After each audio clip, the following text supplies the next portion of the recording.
বিজেপিকে ছক্কা মারতে হবে যাতে চিরকালের মতো বলে আমি বিজেপি করব না। বুকের পাটা থাকলে দেখা লড়ে নেব। সব চেঞ্জ করে দিন, তাতেও বাংলার গভর্नमेंट চেঞ্জ হবে না। नमस्कार, मैं हूं आपका दोस्त आलोक कुमार। अभिवादन स्वीकार कीजिए मेरा। अपने हिसाब से नीले रंग को साथ लेके, नीले और सफेद रंग को साथ लेके ममता बनर्जी ने सफर को तय किया है।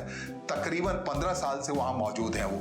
अब कह रहे 20 साल के शासन मिले उनको। इस बार का जो मैदान है इसमें कह रहे हैं इस बार लाओ तो इस बार हम केंद्र में भी पहुंचेंगे और बदमगम के साथ बंगाल के लिए वो सारी चीजें करेंगे जो करना नामुमकिन हो रहा है। खास करके 2014 से भारतीय जनता पार्टी मैदान में जाकर चुनौती दे रही है तृणमूल कांग्रेस को। बिल्कुल ही नहीं बन रहा है प्रधानमंत्री नरेंद्र मोदी और ममता बनर्जी के बीच में। जबकि आपको बता दें कि ममता बनर्जी जब तक 2014 से पहले मुख्यमंत्री हुआ करते गुजरात में, तो बड़ा भाई बहन का रिश्ता हुआ करता था ममता बनर्जी के साथ। 2011 में जब ममता बनर्जी बनी थी तो कहते हैं ऐसा कोई मौका नहीं आता था रक्षाबंधन का जो ममता बनर्जी रक्षाबंधन मानने नहीं जाती थी और साड़ी का पैगाम नहीं आया करता था ममता बनर्जी के बाद।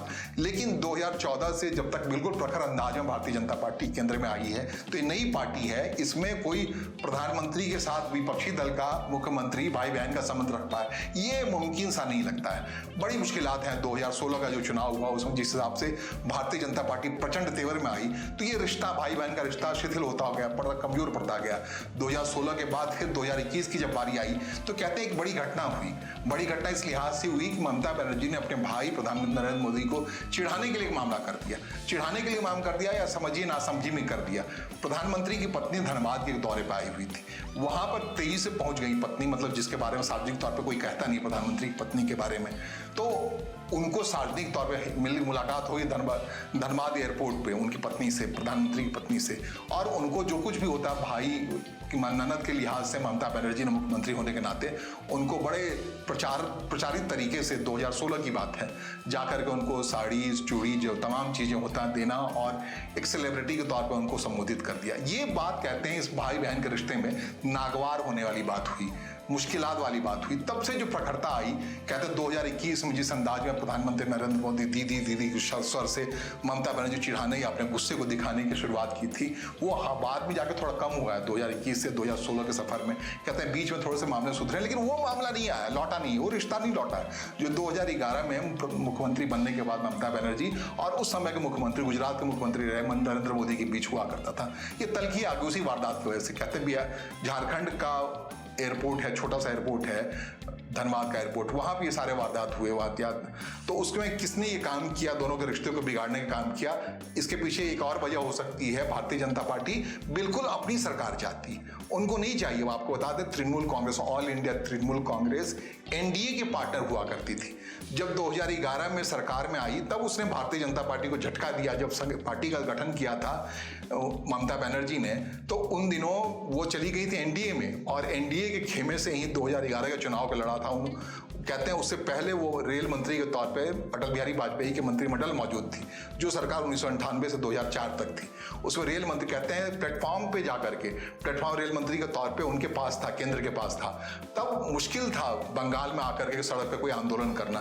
तो कहते हैं रेलवे प्लेटफॉर्म से ममता बनर्जी ने लेफ्ट के खिलाफ ललकारना शुरू किया था वही 2004 के दौर में। और वो ललकार होते होते मोटे तौर पे आ गई 2021 में। लेफ्ट को 34 साल के बाद सत्ता से नहीं हटा दिया। अभी जो मौजूदा है 2021 का अगर विधानसभा का है तो लेफ्ट गिनती को नहीं है, वहां मिलता नहीं है। अंदाज ही नहीं होता है कि लेफ्ट वहां पर मौजूद था 34 सालों तक। अगर लेफ्ट मतलब सीपीएम की बात कह रहा हूँ, फॉरवर्ड ब्लॉक की बात कर रहा हूँ, सीपीआई की बात कर रहा हूँ, ज्योति बसु, बुद्धिदेव भट्टाचार्य, तमाम वहाँ के बड़े नाम, बड़े शख्सियत होते थे वहाँ से। मुख्यमंत्री के तौर पे वहाँ रहे बुद्धिदेव भट्टाचार्य। तो कहते हैं कि उन्होंने चेंज लाने की शुरुआत की। गोरबाचौक कहा जाता है बुद्धिदेव भट्टाचार्य को बंगाल के इतिहास में। बदलाव इस कदर आया कि बंगाल के लोगों ने लेफ्ट के जरिए बदलाव को चुनने का बजाय तय किया ममता बनर्जी उनसे बेहतर है, उनके जरिए बदलाव है। अब वही बदलाव की बात, वही परिवर्तन की बात भारतीय जनता पार्टी ने कहना शुरू कर दिया है कि बहुत हो गया दीदी का राज, अब मुझे मौका दीजिए। जबकि मैदान में मौजूद बंगाली अस्मिता की बात करते हुए ममता बनर्जी हो या उनके भतीजे अभिषेक बनर्जी हो, मोर्चा लिए हुए कह रहे हैं कि अगर भारतीय जनता पार्टी आती है, राष्ट्रीय पार्टी आती है, तो सबसे ज्यादा नुकसान जो होगा बंगाली अस्मिता का होगा। तो ये लड़ाई अपने हिसाब चल रही है। दो बात बता दें आपको, उत्तरी बंगाल में पैर रखने के लिए भारतीय जनता पार्टी के पास थोड़ी जगह है, लेकिन दक्षिणी बंगाल जो इलाका है मोटे तौर पे झारखंड से लगता है, बहुत सीमाई इलाका बहुत बड़ा लगता है, बांग्लादेश से लगता है बाकी। तो दक्षिण बंगाल में अभी भी ममता बनर्जी का बोलबाला है। आबादी के लिहाज से, वोटर के लिहाज से बंगाल में 27% मुस्लिम है। जब लेफ्ट का दौर होता था तो लेफ्ट के दौर में ये मुस्लिम 27% मुस्लिम वोटर कुछ कांग्रेस में बढ़ते थे, कुछ लेफ्ट में रहते थे। बाद में स्थिति ये आई कि वो बिल्कुल पूरी तरह तृणमूल कांग्रेस के हो गए। तृणमूल कांग्रेस का एक मोटा आधार जो है वोट बैंक है, ये 27% मुस्लिम वोट बैंक है, जिसको अपने तय ममता बनर्जी ने संभाल के रखा है। उसके पीछे एक वजह है कि भारतीय जनता पार्टी का जो हरा दे ये 27% में से कम 22% वोट तो उसके पास रहेगा। तो ममता बनर्जी तल्खी अंदाज में, वो बिल्कुल याद नहीं दिलाने की कोशिश करती, वो कभी अटल बिहारी वाजपेयी के साथ थी, कभी वो एनडीए की पार्ट थी। बार बार वो ममता बनर्जी अपने हिसाब से विचारधारात्मक लेवल पर भारतीय जनता पार्टी को इस कदर ललकारती रहती है कि उस मुस्लिम वोटर को लगता है कि अगर बंगाल की धरती को भारतीय जनता पार्टी से कोई बचा सकता है, आरएसएस से कोई बचा सकता है, तो ये कद्दावर हस्ती यही ममता बनर्जी है। ममता बनर्जी के पीछे आंख मूंद के लगे पड़े रहे हैं 2021 तक के चुनाव की नतीजे रचना है। उन्होंने झटके में वो लेफ्ट फ्रंट को छोड़ दिया, कांग्रेस को छोड़ दिया, टीएमसी के पीछे आ गए। लेकिन इस बार की सूरत थोड़ी सी अलग है, थोड़ी सी अलग इस लिहाज से का ऑपरेशन, बड़ा ऑपरेशन हुआ है बंगाल में। मुर्शिदाबाद, जिसके बारे में कहते हैं 60-65% मुस्लिम आबादी वाला इलाका है, वहां एक बेला डांगा एक जगह है, वहां पे बीते 6 दिसंबर को इसी में हुमायूं कबीर जो टीएमसी के विधायक हुआ करते थे, 2 बार के विधायक थे, बीच में थोड़े समय के लिए भारतीय जनता पार्टी में भी चले गए थे। हुमायूं कबीर को टीएमसी ने निलंबित कर दिया। क्यों निलंबित किया जानते हैं? हुमायूं कबीर ने यह साहस दिखाया, दुस्साहस दिखाया कि उन्होंने बेला डांगा जो मुर्शिदाबाद का जगह है वहां पे जाके बाबरी मस्जिद का रेप्लिका तैयार कर दिया, उसको शिलान्यास कर दिया, उसका निर्माण का काम शुरू कर दिया। वो बाबरी मस्जिद जिसको लेकर पूरा भारतीय जनता पार्टी का अभ्युदय का अभियान चला था।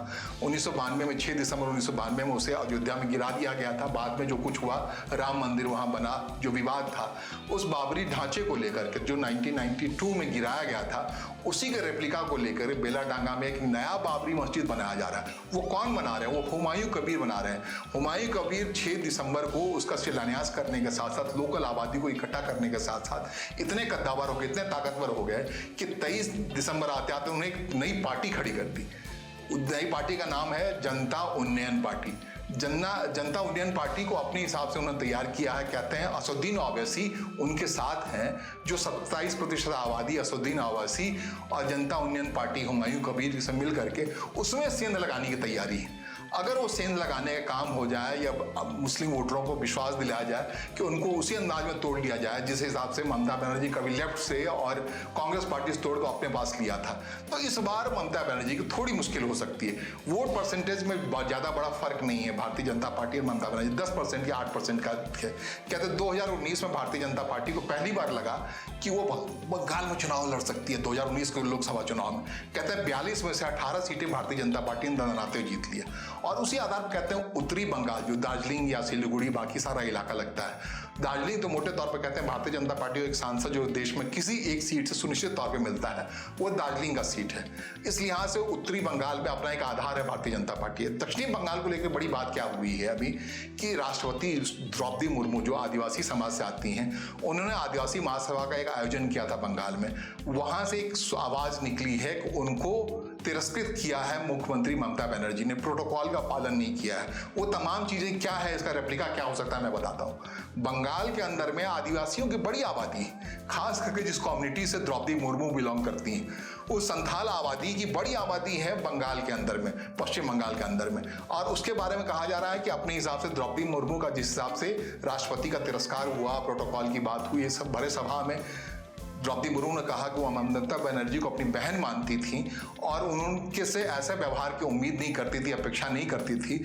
उनके आयोजन में इस ढंग से कटौती की जाए, प्रोटोकॉल का पालन नहीं किया जाए, तो एक जो संदेश गया उस कम्युनिटी के अंदर में, जिसको लगने लगा कि तृणमूल कांग्रेस की नेत्री उनकी नहीं है। अगर ये आदिवासी कम्युनिटी उमड़ करके नए तरीके से भारतीय जनता पार्टी के पास आ जाती है, या फिर झारखंड में उनकी पार्टी के नेता मौजूद हैं, झारखंड मुक्ति मोर्चा की सरकार झारखंड में है, वहाँ कल्पना सोरेन और हेमंत सोरेन की सरकार है, अगर वो अपने हिसाब से एक्टिव हो जाते हैं इस चुनाव में जो कि जिस चुनाव की बात कर रहा हूँ 23 अप्रैल और 29 अप्रैल को जिसके लिए मतदान है, उसमें और झारखंड मुक्ति मोर्चा दक्षिण पश्चिम बंगाल के हिस्से में, दक्षिणी हिस्से में आकर अपनी पार्टी से सीट कैंडिडेट खड़े कर देते हैं, आदिवासी बहुल सीटों पर खड़े कर देते हैं। और ऊपर से जो हालात मैंने कहा मुर्शिदाबाद आदि इलाके में ओवैसी और अपने हिसाब से हुमायूं कबीर खड़ा कर देते हैं। तो ये वोटों का जो बंटवारा है ये सुनिश्चित करता है कि वास्तव में पश्चिम बंगाल के अंदर में भारतीय जनता पार्टी एक परिवर्तन ला सकती है। क्या वास्तव में ये परिवर्तन ला पाती है, नहीं ला पाती है? भारतीय जनता पार्टी के बारे में कहा कि 2021 में इतनी ज्यादा उग्र थी, उसको लगता है उस उग्रता की वजह से उसे नुकसान हुआ है। जिस हिसाब से आक्रामक थी ममता बनर्जी को ही उसके जो पारंपरिक सीटें वहां चुनाव हरा दिया गया, ये सारी चीजें की। इसका नतीजा यह हुआ कि जो भारतीय जनता पार्टी 200 पार का नारा दे रही थी, महज 77 सीट पे सिमट गई। तो उसका नुकसान झेलने के बाद इस बार बड़े सधे हुए अंदाज में भारतीय जनता पार्टी ने ममता बनर्जी को घेरने की कोशिश की है। ममता बनर्जी अपने स्टैंड पर हैं। वो कहती हैं बंगाली अस्मिता अगर होगी, बंगाल की बेटी के लिए आपका वोट पड़ना चाहिए। वो मैटर कितना करता है कितना नहीं करता, इन सब के बीच में ममता बनर्जी जिस हिसाब से चुनाव आयोग पे आक्रामक रही है, तीसरी पार्टी बना दी है चुनाव आयोग को, SIR के मामले में वो मुखर रही है, जिस हिसाब से कहती रही है लगातार भारतीय जनता पार्टी बड़े व्यापक तौर पे उसके खिलाफ साजिश कर रही है। तो क्या भारतीय जनता पार्टी उनकी ओर से कही गई साजिश वाली बातों में फंस जाती है, या फिर जमीन पर कुछ और नतीजा दिखता है? जैसा कि हमने शुरू में ही कहा कि बंगाल एक अकेला राज्य है जहां राजनीतिक और सांस्कृतिक विचारधारा पे जो बहस चलती है बड़ी मारक होती है, उग्र होती है, उसमें लोगों को समझाना और शांत रखना बड़ा मुश्किल होता है। यही एक वजह है कि चुनावी हिंसा बंगाल का एक अपरिहार्य हिस्सा है। क्या इस बार चुनाव आयोग उस हिंसा को रोक पाता है? वास्तविक तौर पे लोग सही तरीके से मतदान कर पाते हैं या नहीं कर पाते हैं? चुनाव क्या होता है, इस गर्माहट से आपको समय समय पे हम रूबरू कराते रहेंगे। फिलहाल मेरे साथ बने रहिए। हाँ, चैनल को सब्सक्राइब कीजिए, लाइक कीजिए और कमेंट जरूर कीजिए। मेरी बातों से कितना सहमत हैं या असहमत हैं, ये जानना मेरे लिए बहुत जरूरी है। फिलहाल मुझे सुनने और समझने के लिए आपका आभार। नमस्कार, धन्यवाद।